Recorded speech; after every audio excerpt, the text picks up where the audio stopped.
பாரதி காதலியே கண்ணம்மா கண்ணம்மா, தீராத காதல் நீ செல்லம்மா செல்ல.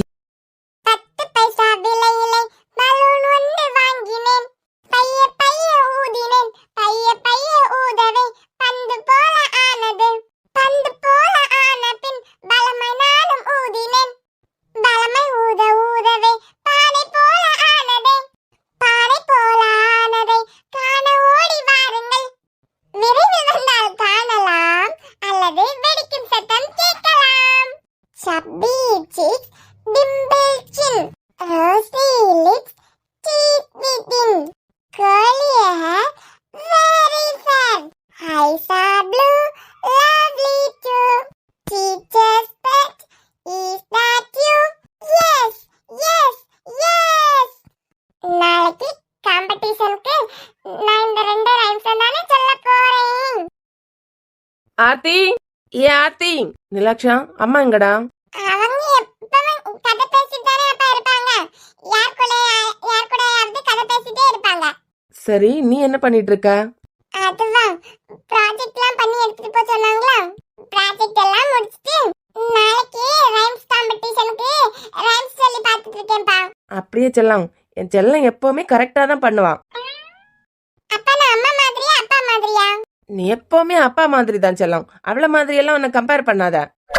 யூகேஜி சின்ன குழந்தைக்கு ஏதாவது தெரியுமாப்பா? ப்ராஜெக்ட்டுக்கு எனக்கு பிடிச்ச தலைவர் வாங்கி கேட்டிருக்கேன், வாங்கியே தரல. நீ ஏதாவது ட்ரா பண்ணியோ இல்ல ஏதாவது நீயே யோசிச்சு செஞ்சு கொண்டு போ. அப்பதான் எனக்கு மூளை வளருமா. ஏப்பா நான் உங்க பிள்ளையா இருக்கும்போது எனக்கு மூளை இல்லையா? உனக்கு நிறைய மூளை இருக்கு செல்லம். ஆ ஆமா, அப்புறம் நீ ப்ராஜெக்ட்லாம் முடிச்சிட்டியா? எனக்கு பிடித்த தலைவர் காந்தி தாத்தா. முடிச்சிட்டேன். ஏன் நிலா? நிலாக்ஷா, இது என்னது? அப்பா இதான் நானா பண்ண ப்ராஜெக்ட். எனக்கு பிடித்த தலைவர் ஜவஹர்லால் நேரு. ஆனா அம்மா எனக்கு நேர்மாமா போட்டோ வாங்கி தரலையா? நீங்களும் வாங்கி தரலையா? அம்மா என்ன சொன்னாங்கன்னா நம்ம எல்லாத்தையுமே ஓனா தான் யோசிக்கணுமா. ஓனாவா? அப்படி பண்ணாதான் வளர்ந்ததுக்கு அப்புறமா நிறைய ஐடியா வருமா. இப்ப சொல்லுங்கப்பா, நான் உங்கள மாதிரியே இருக்கனா? யார்த்தி, யார்த்தி, ஒருவேளை நம்ம திறமைய அம்மாவை கூப்பிட்டு காமிக்க போறாங்களா இருக்கும். ஒரு வேலை பார்த்துட்டு இருக்கும்போது இப்படிதான் கத்துவீங்களா? 5 வயசு குழந்தை என்ன பண்ணிட்டு இருக்குன்னு தெரியாத அளவு நீ பிஸி, அப்படித்தானே? எப்பா உங்க பொண்ணு இங்கே போகல, ரூம்குள்ளே தானே இருக்கா? இருக்கா. அவ ப்ராஜெக்ட்டுக்கு உன்கிட்ட ஐடியா கேட்டாளா? நீ என்ன சொல்லி வச்ச? நான் என்ன சொன்னேன்? கடைக்கெல்லாம் போக முடியாது, நீ ஏதாவது ட்ரா பண்ணு, இல்ல உனக்கு தெரிஞ்ச மாதிரி ஏதாவது பண்ணு, ஓன் ஐடியாலாம் சொன்னேன். உன் பொண்ணோட ஓன் ஐடியாவை நீ பார்க்க வேண்டாம், பாரு. அப்படி என்னதாண்டி ஏண்டி நான் உன்னை இப்படியா வளர்த்தேன்? ஏம்மா நான் அப்பா பிள்ளை. ஸ்கூலுக்கு அனுப்பி விட்டா பெரிய பிள்ளைகள கூட எல்லாம் பழக்க வச்சு கள்ள நோட்டா வீட்ல வாங்கிட்டு வந்திருக்கேன். அம்மா இதெல்லாம் கள்ள நோட்டு இல்ல, புறவு இதெல்லாம் நல்ல நோட்டு. அப்பா பாக்கெட்ல இருந்து தான் எடுத்தேன். உனக்கு தெரிஞ்சத பண்ணுனா இப்படியாடி மாட்டி விடுவேன். எனக்கு பிடித்த தலைவர் உனக்கு ரூபாய் நோட்ல தான் கிடைச்சான். இப்ப இந்த ஆளை எப்படி நான் சமாளிக்க போறேன்னு தெரியலையே. எத்தனை பக்கத்து கொட்டி வச்சிருக்கான்னு தெரியலையே. என்னலாச்சா? அப்பா பாக்கெட்ல இருந்து தான்மா எடுத்தேன். நீங்க பயப்படாதீங்க. கல்யாண நோட்டுன்னு சொல்லி எங்க மிஸ்லாம் உங்களை கூப்பிட மாட்டாங்க. ஏன் செல்லம், இந்த ஐடியாவையும் உங்க அம்மா தானே கொடுத்தா? இல்லப்பா, யூடியூப்ல ஒரு குழந்தை வெட்டி வச்சிருந்தத பாத்துர்க்கேன். ஓகோ. ஏண்டி எத்தனை பக்கத்துக்கு வெட்டி ஒட்டி வச்சிருக்க? நம்ம அப்பா பாவம் இல்லம்மா. யாரு உங்க அப்பனா?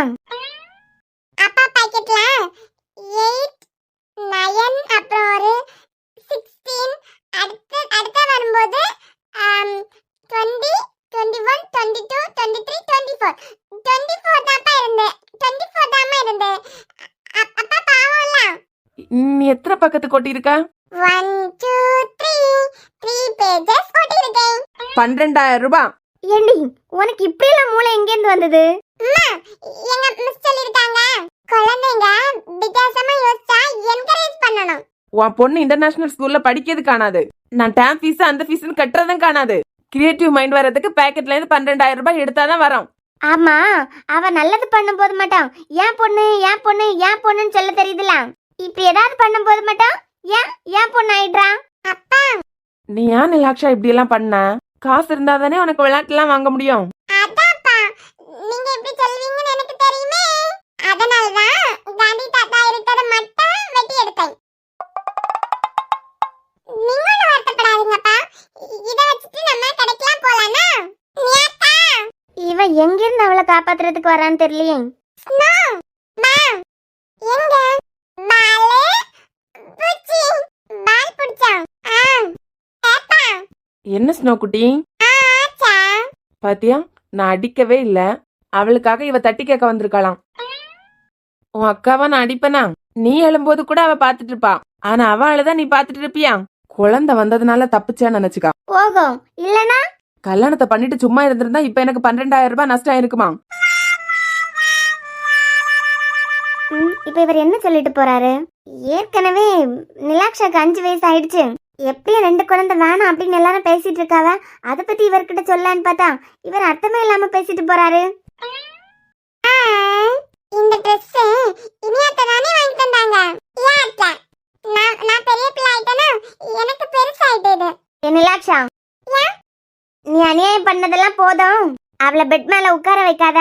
உட்கார வச்சேன்னா தங்கச்சி பாத்துக்கா கீழே விழுந்துருவான்.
இதான் இனியா என் வீடு. அழகா இருக்கு. ஓ அப்படியா, சரி நீங்க கிளம்புங்க. ஆமா, எதுக்கு எப்பவுமே கிளம்புங்க? இல்ல நான் பாத்துக்கலாம் அப்படின்னு சொல்லிட்டு இருக்க. இல்ல உங்களுக்கு ஏகப்பட்ட வேலை இருக்கும்ல, அதான். அதெல்லாம் ஒண்ணும் இல்ல. நீ என்ன நினைக்கிறேன்னா உங்க வீடு சின்ன வீடா இருக்கிறதுனால நாங்க எல்லாம் வேற ஏதாவது நினைச்சிருவோம் நினைக்கிற, அப்படித்தானே? ஆனா ஏஞ்சல், பெரிய வீட்டுல இருக்கிறத விட அழகான குருவி கூடு மாதிரி சின்ன வீட்டுல இருக்கிறது சந்தோஷமா தான் இருக்கும். சரி, இனிய கிளம்பலாமா? சரி அன்பு. ஏய் மாமா, எங்கடி ஊரை சுத்திட்டு வர? இல்ல மாமா, இவங்க கம்பெனில தான் நான் வேலை பார்த்துட்டு இருக்கேன். பைக் ஒரு சின்ன ப்ராப்ளமா, அதான் வீட்லயே கொண்டு விட்டுட்டாங்க. நீங்க எப்போ வந்தீங்க?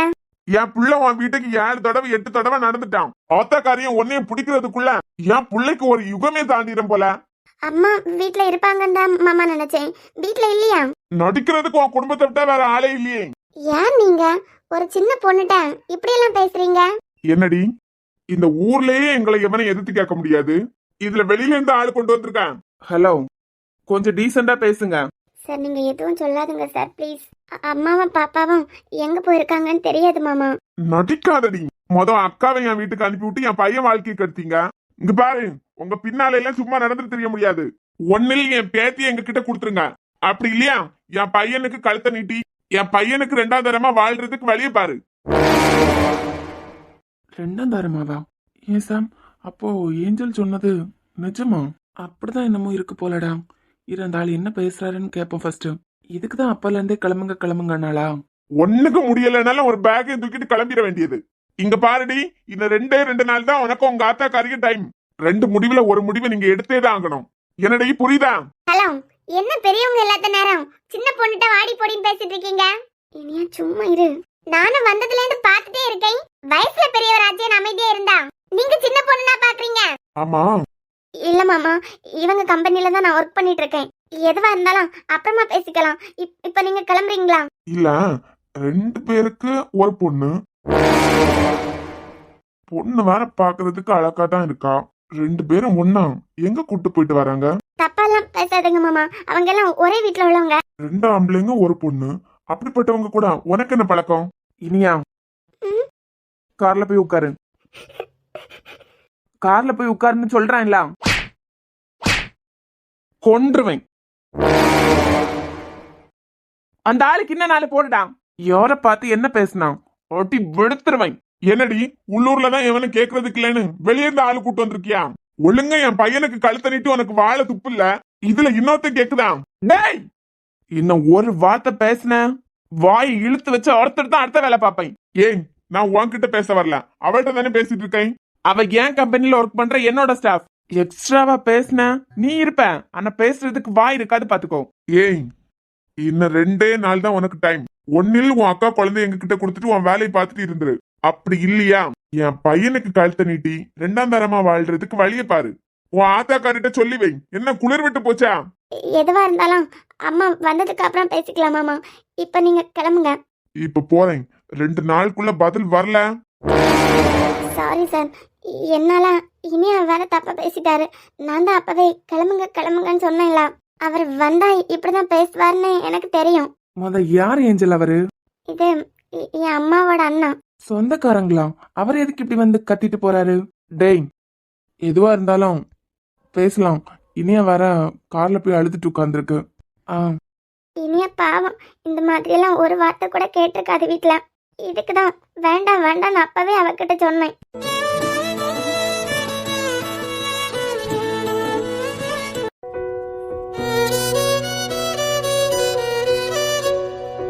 மதுவை நான் என்னைக்கு பார்த்தனோ அண்ணல இருந்தே அவளை காதலிச்சிட்டு இருக்கேன். எத்தனையோ தடவை என் காதல் அவகிட்ட சொல்றதுக்கு ட்ரை பண்ணிருக்கேன். ஆனா ஆதி எங்க என் மனசுல இருக்கதை அவகிட்ட சொல்லிட்டான். என்னை மொத்தமா வெறுத்துருவாளோ அப்படிங்கிற பயத்திலேயே சொல்லாம விட்டுட்டேன். நீ இப்ப ஃபீல் பண்றத அப்பவே மது கிட்ட சொல்லிருக்கலாம். மதுவை பத்தி உனக்கு தெரியாதுடா. மது யார்கிட்டயும் தேவையில்லாம ஒரு வார்த்தை கூட பேசாது. அப்படிப்பட்ட பொண்ணுகிட்ட என் மனசுல இருக்கதை சொல்லிட்டேனா என்னை வெறுத்துட்டாள்னா அதுக்கப்புறமா அவ பின்னாடியே போய் அவளுக்கு பிடிக்காத என்ன, அதாவது என் காதலை புரிய வைக்கிறதுக்கு என்னால முடியாதுடா. மதுக்காக தான் அவ படிச்சு முடிக்கிறது வரைக்கும் அதே காலேஜ்ல நான் ஒர்க் பண்ணேன். அவளோட லாஸ்ட் எக்ஸாமுக்கு அப்புறம் அவளை நான் பார்க்கவே முடியல. கடைசி அவளை நான் பார்த்தது ஒரு குழந்தையோட அம்மாவா. சரி ஓகே, பிடிச்ச பொண்ணுக்கு கல்யாணம் ஆனாலும் அவ நல்லா இருக்கணும் தான் உண்மையா காதலிச்ச யாரா இருந்தாலும் நினைப்பாங்க. நானும் அப்படிதான் அது நினைச்சேன். ஆனா இவ்வளவு சின்ன வயசுலயே கல்யாணம் பண்ணி கொடுத்து நான் கொடுத்த அந்த ஒரு லெட்டர்னால வாழ்க்கையில எந்த சந்தோஷமும் கிடைக்காம புருஷனை இழந்து நிக்கா. இப்போ என் காதல் எனக்கு கிடைக்காததை பத்தி கூட வருத்தம் இல்லாதி. ஆனா அவ வாழ்க்கை இப்படி இருட்டுக்குள்ள இருக்கு பத்தியா, அதுதான் வருத்தமா இருக்கு.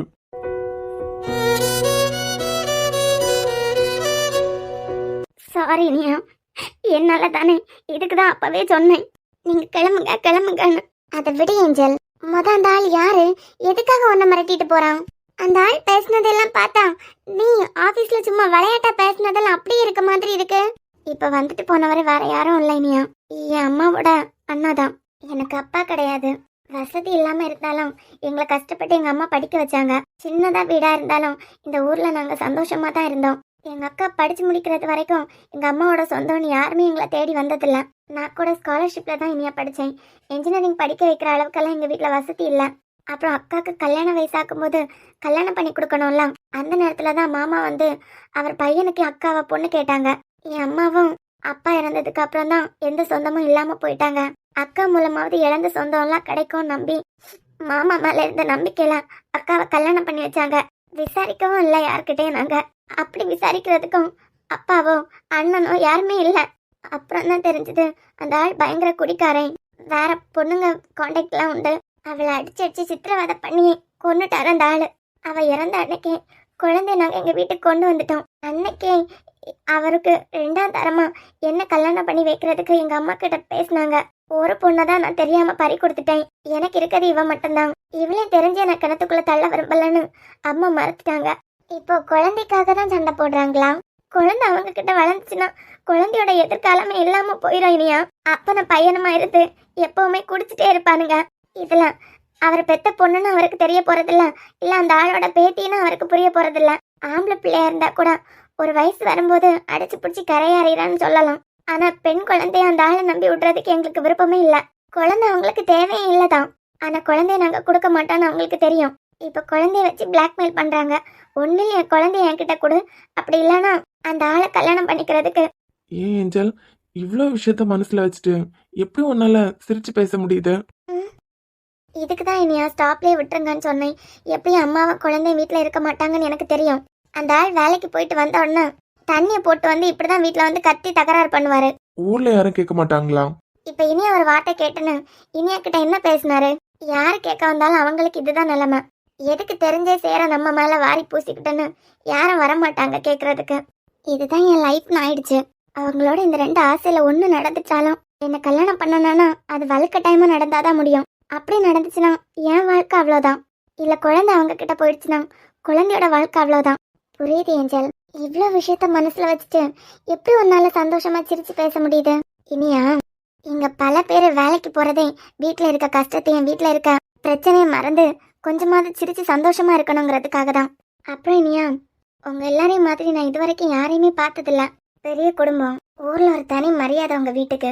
இவ்வளோ இருந்ததுக்கு அப்புறம் கூட இருக்கிறவங்க இல்லாதவங்கன்னு நீங்க பார்த்து பேசி நான் பார்த்ததே இல்லை. எல்லாரையும் சரிசமமா நடத்துறது. இவ்வளோ சின்ன வயசுல சின்ன குழந்தைங்களை தத்தெடுத்து பிறந்ததுல இருந்து கல்யாணம் வரைக்கும் அந்த குழந்தைங்களுக்கு சார் தான் பண்ண போறாரு. இதெல்லாம் பார்க்கும்போது சில நேரம் ஏக்கமா இருக்கும் இனியா. இவ்வளோ நல்ல குணம் இருக்கிறவங்க மத்தியில நாங்க சந்திச்சவங்க மட்டும் எப்படி இவ்வளோ கெட்டவங்களா இருக்காங்க அப்படின்னு. இங்க பாரு ஏஞ்சல், இங்க எல்லாத்துக்கும் ஒரு கணக்கு இருக்கு. எது ஒண்ணு நடந்தாலும் அதுல கடவுளோட பிளான் கண்டிப்பா இருக்கும். நாம நினைக்கிறது இல்ல ஏஞ்சல், கடவுள் எது நினைக்கிறாரோ அதுதான் நடக்கும். உனக்கு எப்படி ஆறுதல் சொல்றதுன்னு தெரியல. ஆனா அவங்களால உனக்கு எப்போ ப்ராப்ளம்னாலும் எங்களுக்கு ஒரு ஃபோன் பண்ணு. கண்டிப்பா நானும் அனுப்புவோம். இல்லைன்னா நாங்க 2 பேர்ல ஒரு ஆள் கண்டிப்பா இங்க இருப்போம். ம், சரி, உங்க அம்மா வர்றது வரைக்கும் நீங்க வீட்டுல தனியா இருக்க வேண்டாம். அவங்க எங்க இருக்காங்கன்னு சொல்லு, அவங்க கிட்ட நாங்களே கொண்டு விட்டுறியோம். சரி சார். இங்க பாரு, இந்த பிரச்சனை எல்லாம் நடந்ததுக்கு இதுதான் காரணமான்னு ஒரு நாள் நீ நினைக்க போற. அவ்வளோ சந்தோஷமான ஒரு வாழ்க்கை உனக்கு கிடைக்க தான் போகுது. அப்படியெல்லாம் எனக்கு ஆசை இல்லை இனியா. அது கடவுள் என்ன நினைக்கிறாரோ அதுபடி போகட்டும். ஆனா குழந்தையோட எதிர்காலம் மட்டும் நல்லதா இருக்கணும்.